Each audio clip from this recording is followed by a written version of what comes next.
right, so today we have Janice McFarland. She's our Director of Clinical Services over at Life and Purpose Behavioral Health. How are you doing? Good, how are you? Good. And so some of the things that we really wanted to kind of focus on today and talk about is just even the idea of mental health and what it means to our agency and what it means to the community. And so I think we got some questions that we're going to look at. Janice, I'm thinking kind of just in terms of our agency and what we do, kind of what do you think makes us an agency of choice, an agency that people should look to support their mental health?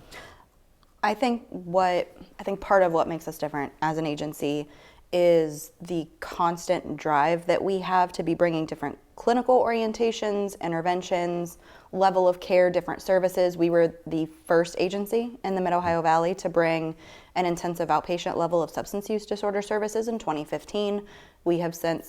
The county has expanded the ability to provide that service, which is great, but we were the first to do it. We have day treatment programs in our school and in our office. To my knowledge, no other agency in the county is doing that. We don't really rest well, you and I. No. We don't rest well. No, we accomplish a goal and then we're looking for what's next. We don't like to sit back and be complacent and just think that we're good with what we're doing. Yeah, and we always try to make it about the individual and what the person needs, what the person wants. Of course, some people's experience has been different because we are experts in mental health. We all have specialized training and degrees and things like that. And so some people disagree sometimes with the decisions that we make, but we're always trying to make decisions in the best interest of our clients to help them reach their stated goals. But the way that looks for us may be different from maybe how a client thought it was going to go. We also kind of evaluate how we're doing constantly. Like we're always saying, okay, we're doing well here, but man, there's a gap right here, and we really need to figure out a way where we can fill that gap. Yeah. We also try to listen, I think, to our community, and the stakeholders that are involved, and kind of say, and they identify needs and gaps and say, hey, can we fill this need? I mean, we have a lot of staff, we have a lot of people, and we have a lot of opportunity to really do great things, and that's always been a goal of mine in terms of when I came to Life and Purpose and what I want to accomplish is we want to do great things. We don't want to just be kind of an ordinary mental health agency or typical, that we want to be kind of greater than that. So mental health can be hard for people to engage in or to even see as something that they should follow. And so we were kind of like, some of the questions that we have is like, what are the stereotypes of like mental health, and maybe even specifically in the Mid-Ohio Valley, as far as people seeking service, people getting help, what does that mean for them? Yeah, I would say, so I'm born and raised in Marietta for my last 31 years. I've left to go to college, and then I immediately came back. And knowing the values that I was raised on, that I've heard people talk about, we are an Appalachian, southeastern Ohio community. So what that means for us, we have a lot of strengths and there's a lot of resiliency built into our culture, which is important. Right. But it's also important to recognize where we're still vulnerable. And I think growing up, most people here are blue collar. We work hard. Work ethic is important. And I think sometimes that's a detriment. It's almost like if you work 60 hours, 70 hours in a week, that's a badge of honor, not a sign that perhaps your life is out of balance. Right. And so work is the first priority. Everything else is second. Depending on, what type of family you came from, maybe family is first and then everything else. Yeah. But self-preservation and continuing to improve yourself, there's very specific ways that is done and ways that that's taught in our community, most of which doesn't connect with getting professional help. So people think that coming to therapy is a sign of weakness, a sign that something is wrong, you're crazy. If you have to go talk to a professional, there's something wrong with you. And listen, therapy, everybody can benefit from therapy. Right. If you ever go to a therapist and they tell you that they've never been to therapy, leave and find a better therapist. Right. Because they're not being honest with themselves about really our own profession. So therapy can be anything that you want it to be. If you're having problems making decisions, if you need an outside sounding board to listen to what's going on in your life and give you some feedback, we can do that. If you're having depression, we can help. Anxiety, we can help. Serious mental health disorders, we can help. But the purpose of mental health or behavioral health services, we are meant to be somebody who only cares about what you care about, and helping you sort out how do your goals fit in your life? How can you get to your goals in the context of your life? Yeah. So the stigma, I think, people don't want to be in therapy. They don't want to have to come to an agency, to an office, and they wait way too long. It sometimes can be uncomfortable for them, and I can't think of any, mental health. I believe is a component of our overall health, and nowhere in the health field outside of mental health do you go and consider yourself weak. Like if I break my leg and I go to the doctor, no one's gonna be like, "Oh my gosh, look how weak you are. Go to the doctor to get your leg put back in place." Right. It's the same idea of like, if you have sprained your ankle and you're afraid that it's broken, like it's swelling and it's causing you pain, there's nothing wrong with going to urgent care and having an x-ray done. But for some reason, when we feel emotional pain, we're supposed to just tough it out. That doesn't play with physical health. We have a different understanding of physical health and mental health. Mental health is health. It is. There's this old idea that our bodies and our brains are two different systems and should be treated differently. Our bodies require immediate action, and there is no stigma, no issue around treating our physical health, whereas I think we have still some stigma about mental health. But every piece of research that's being done, everything that we're learning, everything in our field, all of the new things that we're learning, there really is no separation between mind and body, which when you think about it, it makes sense. What controls your body? Your brain. Yeah. So why do we give more importance to a sprained ankle than we do to like crippling emotional pain? It just doesn't make sense. Like it's an idea that has to change to avoid, there's been a lot of tragedy in the Mid-Ohio Valley lately. Coronavirus has been hard on people, and I don't think it's coronavirus itself. I think there were underlying issues that people were white knuckling through, and then a catastrophe happens. And now things are really off kilter. Most of our coping skills have been taken away. We can't be with family and friends and people we love, so people become more isolated. It just kind of has drawn attention to the cracks in the foundation, that if it was your ankle, you wouldn't wait that long. No, you wouldn't. And in fact... And you wouldn't continue to walk on it and be like, well, I'll just keep walking on it and then it'll just fix itself. Everything we know about the physical body says your ankle is just going to become more injured. Yeah. But we don't treat our emotions and our emotional experience of our life the same.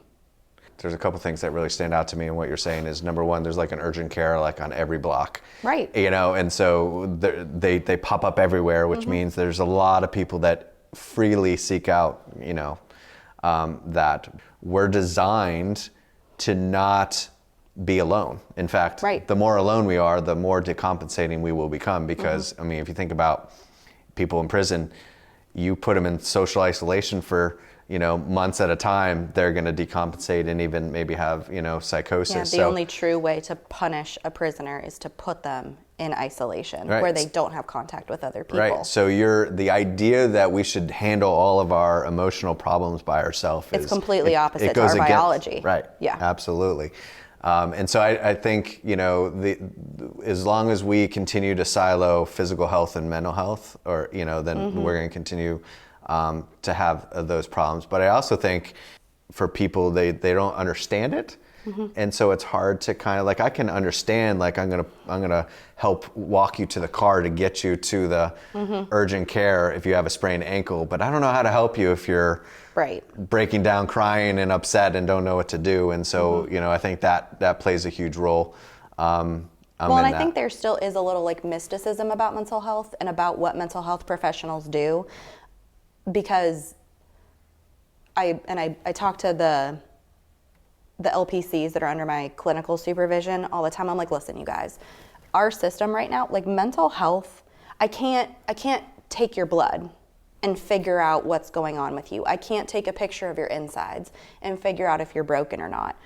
as mental health professionals, the only thing we have to go on is what you're going to tell us. Yeah. So we are relying on people who are not functioning at max capacity, people who are confused, people who are sick, who are ill, who are kind of psychologically sometimes broken, to tell us exactly what's going on with them. Sometimes you don't know, and that's why you come into services, and that's okay. We'll figure it out together. Like, and the other thing people, well, you're supposed to tell me what's wrong with me. Right. You're supposed to tell me what to do. It's not my life. I don't have to deal with your consequences. Tell me what your perception of the problem is, and tell me what you would like to see the outcome be of whatever this problem is, whatever's going on with you. And then our job is to help you figure out, like, which path are we going to take together. There's infinite paths to solve any problem. Yeah. Our job as mental health professionals is to help you identify and define the problem, identify all of the paths that you could take to get an outcome, and support you as you trial and error getting to your goal. Yeah. We don't have the answers to things. We're not doctors. I mean, some of us get PhDs and have doctor in front of our name, but we're not physical health doctors. We don't have access to tests that say, yes, you have depression. Yes, you have bipolar disorder. We only have what you tell us about yourself. So being able to destigmatize coming into talking to somebody, services only work if you are honest and if you are willing to take a leap of faith and tell us about everything that's going on with you. That's the only way that it works. And that's really, really hard for people in this area, because we were not raised to tell people about our business. We were not raised to talk about family problems outside of a family setting. Right. These are not things that are comfortable for us culturally, but we have to learn how to get comfortable with them so that we can get to the outcome. So that there's this quote that pain is inevitable, but suffering is not. And that's, I think, the difference. Everyone experiences pain, but we bring suffering to ourselves when we don't use every available resource to help resolve our pain. Right. And you know, we should, just as much as you would take vitamins or eat healthy, you should take your daily pulse in terms of, how am I feeling today? What do I need? Do I need to kind of reach out and talk to somebody?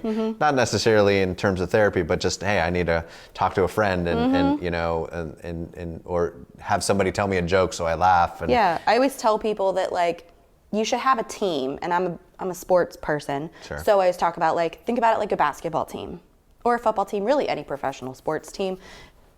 There's a different position, and each position has a very different function in the game.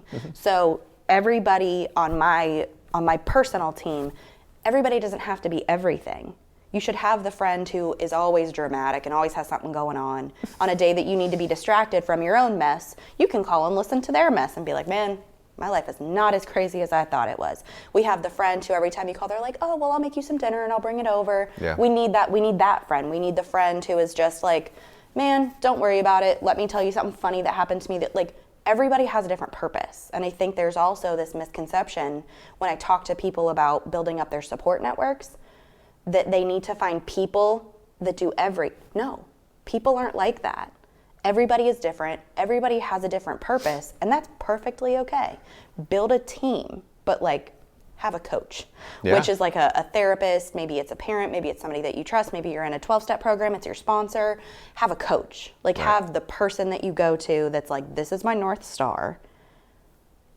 The goal of therapy, in my mind, probably in yours, I don't want to know you forever. Right. I don't want you to need me for my whole life. I don't want to be your permanent coach. Well, and ultimately, it's you know, what is the goal of therapy? Yeah. And I think sometimes part of the way I also see therapy, and I think this is different than maybe the traditional view that, you know, you're lying on a couch and just talking freely to, you know, Freud. But therapy is like kind of this, you know, you're kind of an orchestra facilitator. There is some work of how can we increase your natural supports? How can we make the environment that you live in, that you function in, what you need? So to be successful, to be healthy, to, you know, be able to manage to reduce whatever. Pain, to reduce whatever pain it is that brought you in. Because nobody like walks in the door like, yeah, everything's fine, I'm just here for a checkup. Like that doesn't, by the time you get to mental health services, most of the time you're like skidding in. Yeah. Like the car is out of gas, hasn't had an oil change in 10,000 miles, all the tires are flat, and it's about to fall apart. That's why we also kind of, I think, have an array of services. So we have a day treatment program for those people that don't have the tires and their oil hasn't been changed in years and all that stuff. But then we also, just a regular, tune-up, things are kind of going off the rails a little bit and we just need to get back on track. We don't, there's something for everybody, we think, and being able to kind of say, okay, let's take a real kind of look at what someone needs and try to provide I wish that. more people would come in when things are just a little bit off. Yeah. Like when you start to notice that something is off, I wish more people knew that it's perfectly okay to come in at that point. Yeah. You don't have to be completely falling apart to need services. Well, and I think that goes in, and you kind of going back to that stereotype of like, one of the first things you said about the Minnehaha Valley is we're strong and we're resilient. Well, can strong and resilient coexist with seeking help? And I think it can. Right. And I think it actually makes you stronger and more resilient. The resilience, I feel like, comes in of, I know when I'm losing the ability to handle it on my own, and I need to kind of reach out and get some extra support, or it just, like you said, I think you said in the beginning, it's like, doesn't hurt just to even just go and talk to somebody. Right.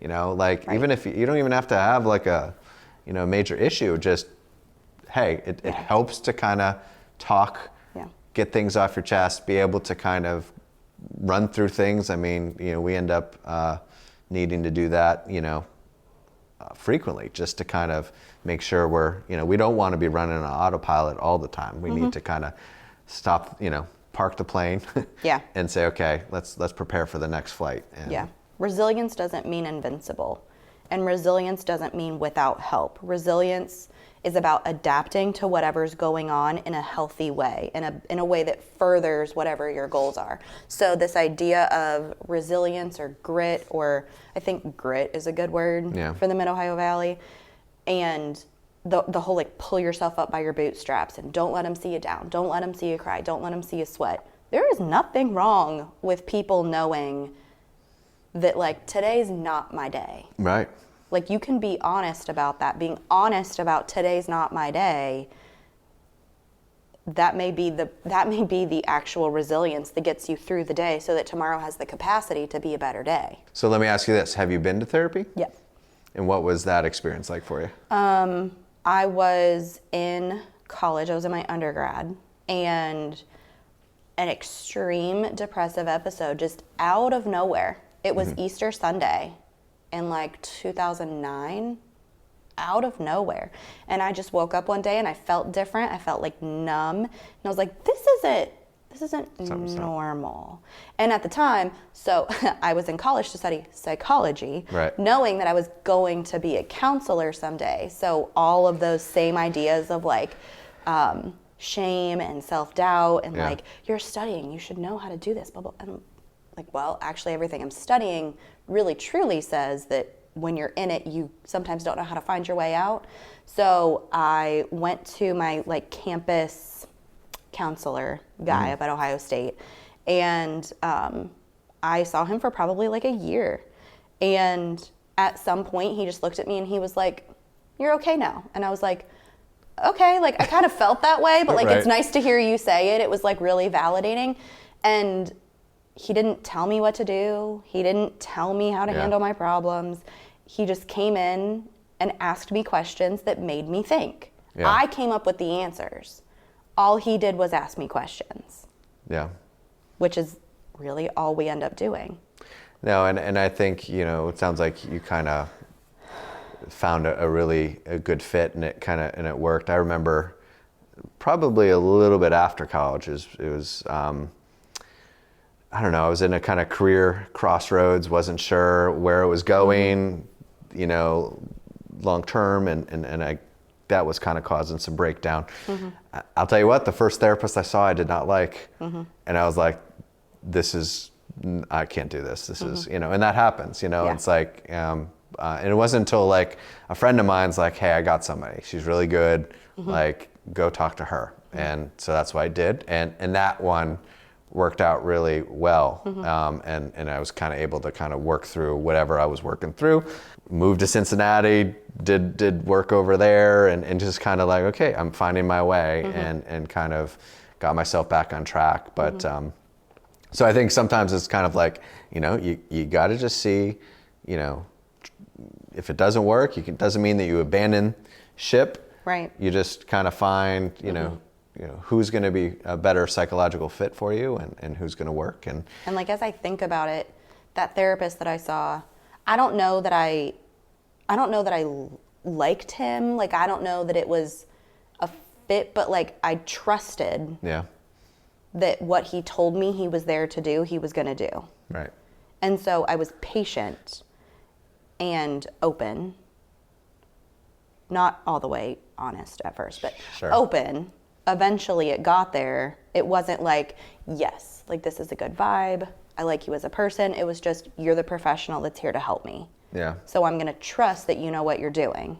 Well, and we talk to our staff about this all the time. I mean, you have to be a safe place. I mean, if you want people to be vulnerable and open themselves up for, and then you have to be safe. Yeah. And so, I mean, and that comes with whatever training we give them and supervision, and like you have to create a safe environment for people to kind of feel comfortable, to be truly open and about what they're needing to work on.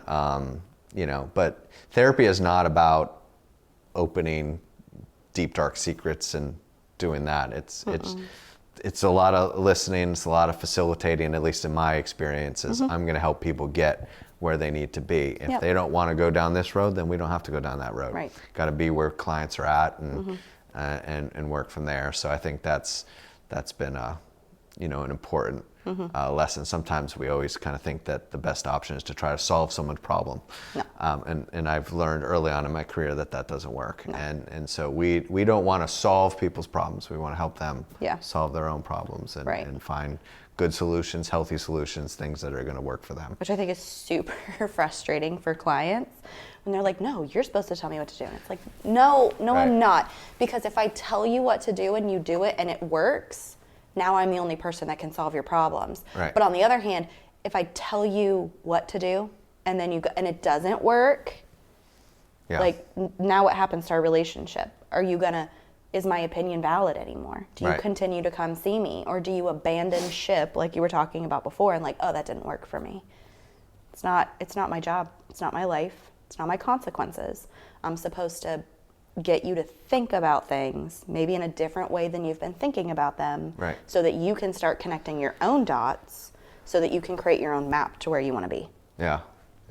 And so you're in a leadership position, but you're not too far removed from doing, and you still do some direct service. But just came from a session. Right. We tend to wear many hats, and so let me ask you this. And part of, we've talked about this, is like we don't want to just kind of not see anybody, because then that makes us not as sharp, and we really need to continue to do things, see people, to kind of help us get better.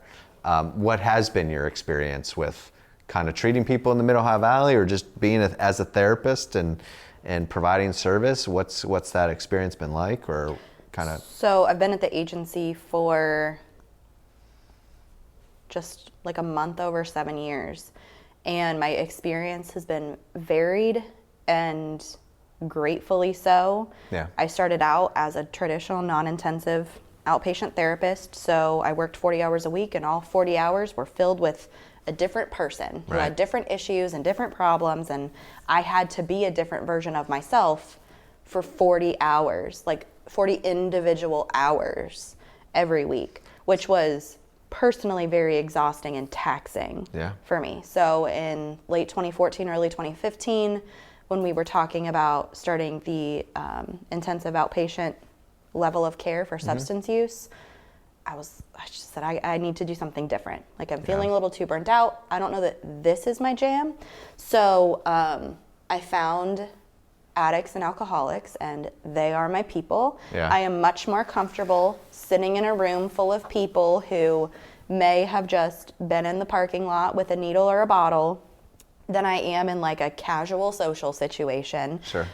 I've kind of morphed my ideas of life around them. They've taught me so much. And I think that's the most important thing that I need to keep in the back of my head is I may know a lot about theories. I may know a lot about orientations. I take a lot of trainings to learn how to treat people. But at the end of the day, everything that I know and everything that makes me a good therapist, I owe to my clients that have taught me along the way, that have opened up themselves to me, that have gone against all of kind of our like cultural and societal norms here in the Mid-Ohio Valley and told me about their experiences, opened my eyes. Like I said, I've lived here my whole life.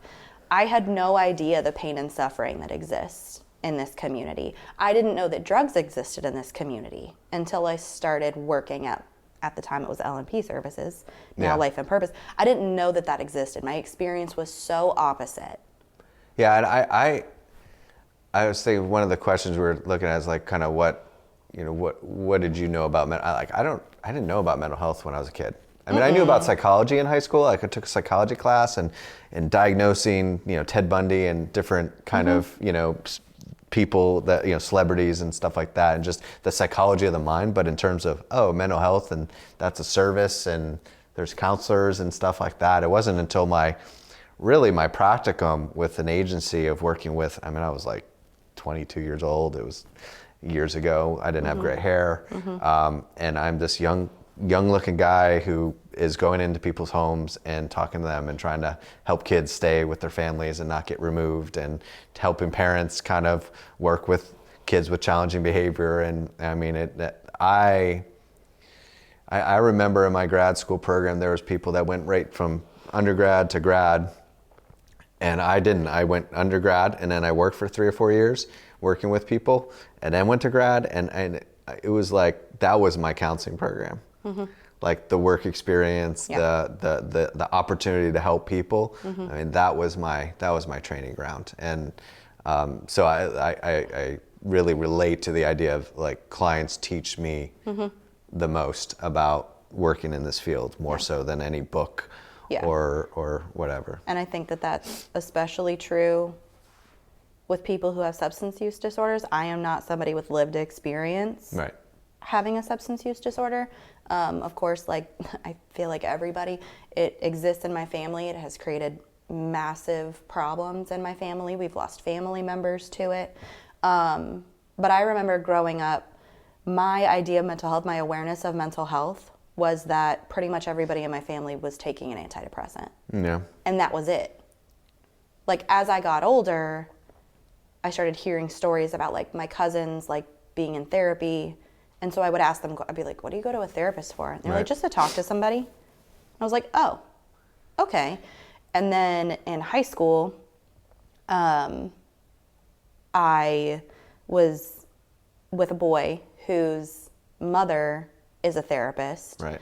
And so that in like middle high school was really my exposure to mental health. Like I worked the front desk and I answered the phones, and every once in a while I would sit in sessions with her because I was figuring out what I wanted to do when I went to college. So I would sit in sessions with her, and I was like, man, this is pretty cool. You just get to talk to people all day. You like to talk? I like to listen. I like to like hear people's stories. I like to talk. I'm as introverted as I am one-on-one. Like I want to know you. And it was that was where things changed. I was like, oh, there's something else we can do other than take a pill.